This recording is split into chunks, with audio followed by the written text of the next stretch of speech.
반갑습니다. 자존감 공부법의 김대식입니다.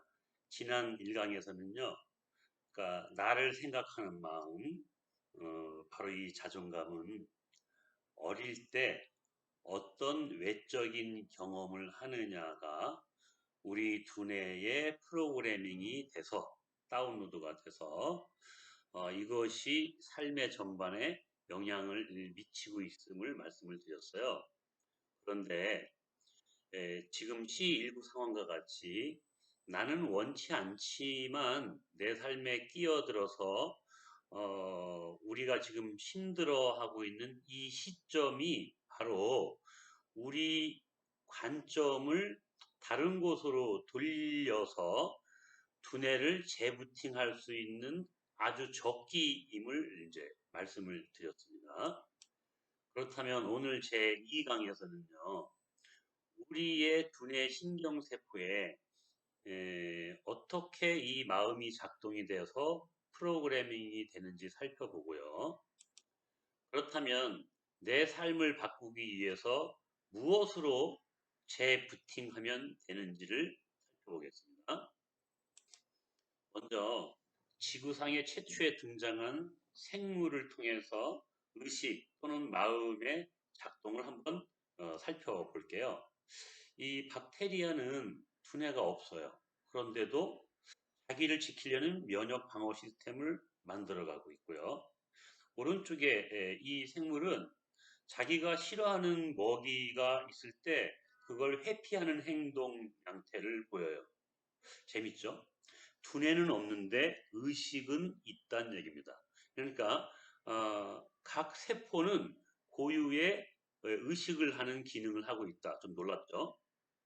그런데 어, 단세포가 아닌 이제 다세포 생물이 등장을 하면서 각각 뭐 이렇게 피부, 근육에 있던 그 세포도 자기 의식이 있는데 이건 이제 역할 분화가 이루어집니다. 내가 전담해서 좀 생각할게. 그것이 이제 두뇌 신경세포가 정보를 통합하는 기능을 이제 맡는 거죠. 이 에너지를 이제 많이 소모를 줄이는 그런 이제 방식으로 진화를 하는 거예요. 그런데 이 지구상에 아주 오랫동안 생존한 동물 중에 하나가 이 바닷가재인데요. 이 바닷가재의 신경세포는 아주 단순하죠. 그래서 학자들이 연구하기에 아주 좋은 대상인 거예요. 근데 이놈들이 바다 밑에서 이제 부스러기를 먹고 이렇게 생존을 하게 되는데 개체수가 많아서 서로 경쟁하는 일이 벌어지면 다리를 번쩍 들어 올려서 서로 이제 비교를 하게 되는 거죠. 거기서 누군가가 크다 작다를 통해서 그냥 승패가 이제 가려지기도 해요. 그런데 이제 진짜 문제 상태는 둘이 비슷한 놈끼리 이제 만났을 때인 거예요. 어쨌든 싸움이 벌어지고 승자와 패자가 이제 나눠질 거 아니에요. 여기서 승자의 두뇌를 들여다보면요. 거기서 신경 전달 물질이 나오는데 바로 세로토닌이에요. 근데 이 세로토닌은 이 몸을 좀 더 커 보이게도 만들고 사람이라네 바닷가재를 당당하고 유연하게 보이도록 이제 만들죠. 이때부터 이 자존감이 올라간 이 승자인 바닷가재는요, 대인관계도 좋아져요. 건강도 좋지만 그래서 이성 친구들하고도 이제 사이가 좋아지고 이제 잘 풀리는 프로그램 패턴 속에서 이제 살게 되는 거죠. 반면에 패자는 세로토닌 양이 이제 줄면서 스트레스 호르몬들이 많이 나오고 몸이 왜소해 보이고 위축돼 보이는 거예요. 그리고 아주 상황에 되게 이제 민감한 반응을 보이면서 말하자면 생존 모드 속에서 이제 삶을 살아가죠. 그러니까 빈 공간 속에서 되게 이제 꼬이는 패턴이 이제 만들어진 거예요. 자, 우리가 이제 두뇌 신경 얘기를 하고 있는데요. 프로그램 얘기를 하고 있고, 제가 배우고 있는 여러분께 소개하려고 하는 이 NLP가 N이 바로 신경이에요. 우리 두뇌를 뜻합니다. P가 이제 프로그래밍이고요. 그러니까 앞의 사례처럼 어떤 정보가 들어와서 어떻게 프로그래밍 되는가. 다시 말하면 뇌에서 어떻게 의식이 작동을 하고 인지적인 기능을 작동시키는가. 즉 두뇌 신경계에서 마음이 작동하고 있는데 이 외부의 정보가 들어오면 이 망상 활성계라는 곳에서 각 정보를 이제 취합하는 기능을 하고 있고요. 그리고 시상에서는 받은 정보를 대뇌 피질에 이제 배분하는 기능을 하는데 여기서도 판단이 이루어지죠. 어디에 보낼까의 판단, 어떤 정보를 버릴까, 선택할까의 이제 판단이 이제 이루어지는 거죠. 그러면 이 사진을 통해서 우리의 마음, 저는 이제 마음을 생각과 감정이라고 할게요. 우리가 어떤 생각을 하게 되면 두뇌 시신경망 중에 이제 뉴런이 있는데 뉴런의 그 맨 끝에는 이제 시냅스 말단이 있고 중간에 이제 축삭돌기가 있지 않습니까? 생각은 두 가지 전기신호로 전달이 되고 또 신경 전달 물질로 전달이 된다. 그런데 전기신호가 가면 이제 전류가 흐르는 거잖아요. 그러면 자동적으로 주변에 자기장이 생겨요. 이 자기장이 조직화 방향을 만들어줍니다. 그러니까 세포가 어떻게 조직화되는지, 어떤 방향으로 어떻게 성장하는지를.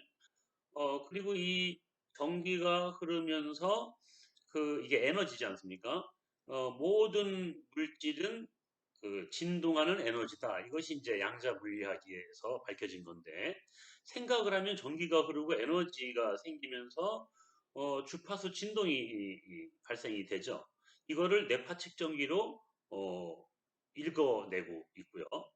또 하나 우리가 어떤 감정을 느낀다는 것은 신경 전달 물질과 연관이 깊은데 예를 들어 도파민은 아주 좀 따뜻한 감정, 엔돌핀은 아주 그냥 기쁜 희열감, 또 세로토닌은 만족감 이와 같이 생각과 감정 이걸 이제 통합해서 마음이라고 할게요.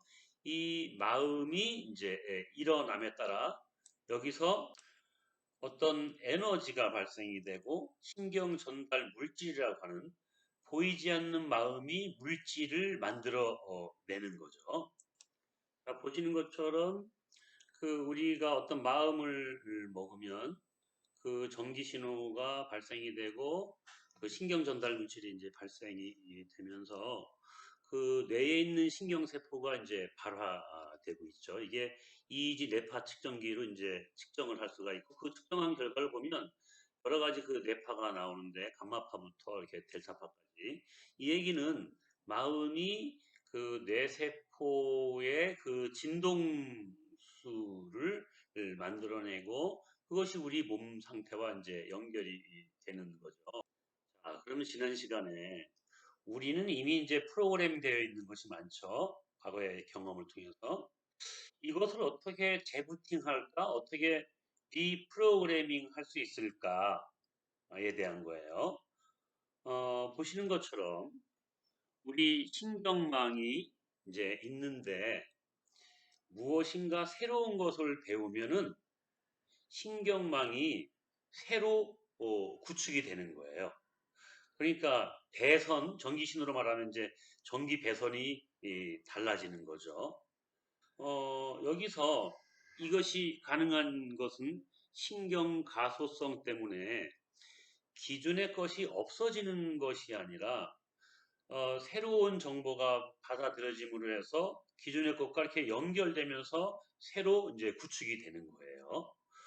그렇기 때문에 나이를 먹어서 뭔가 새로 배우는 거는 좀 어렵다. 물론 이제 사실이긴 한데 더 중요한 건 새로 배우는 그것이 어렵기는 하지만 기존에 있는 것들과 연결이 되면서 뭔가 통찰력을 만들어주는 기회가 생기는 그것을 우리에게 이제 주죠. 더 중요한 것은 바로 이제 두 번째 이 같은 것을 우리가 연습을 하고 계속 지속시키고 반복을 하면요.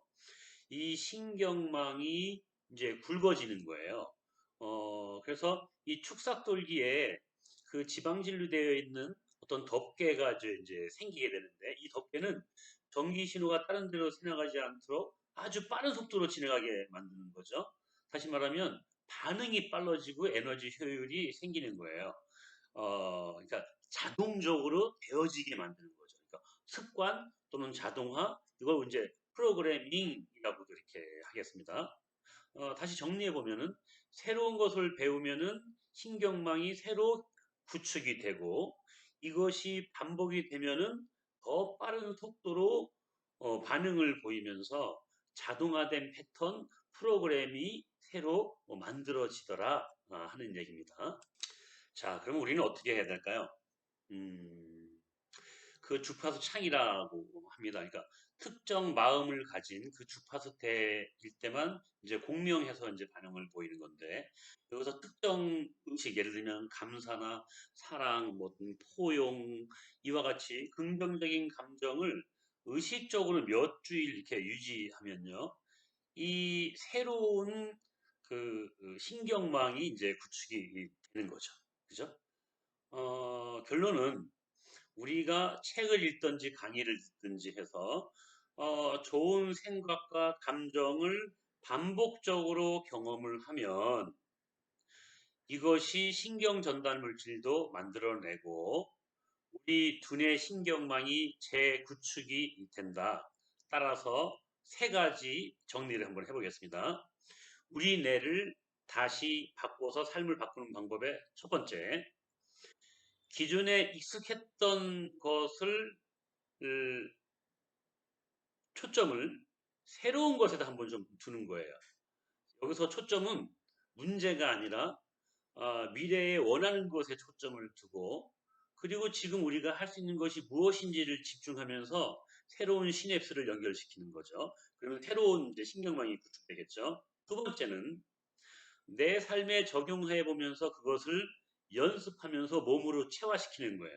이렇게 되면은 습관이 되고 이 배우는 과정에서 또 만족감도 이제 느끼겠죠. 세 번째는요. 여러분이 알고 있는 그것들을 어떤 타인과 공유하면서 전달하거나 알려주는 거예요. 이 내보내면서 수익이 창출되고 여기서 또 짜릿한 신경 전달 물질이 이제 도파민도 나오는 거죠. 이와 같은 과정을 반복하면서 내 신경 체계를 재구축하고 우리 삶의 방향을 바꾸는 것, 우리의 유전자를 바꾸는 것이 가능하다. 이것은 뇌의 신경 가소성 때문에 충분히 가능하다. 어떠세요? 한번 시도해 보지 않겠습니까? 그래서 세 번째 강의부터는요, 구체적으로 어떻게 우리의 부정적인 마음을 없애고 긍정적인 거를 만들어 나갈지를 소개를 해드리겠습니다.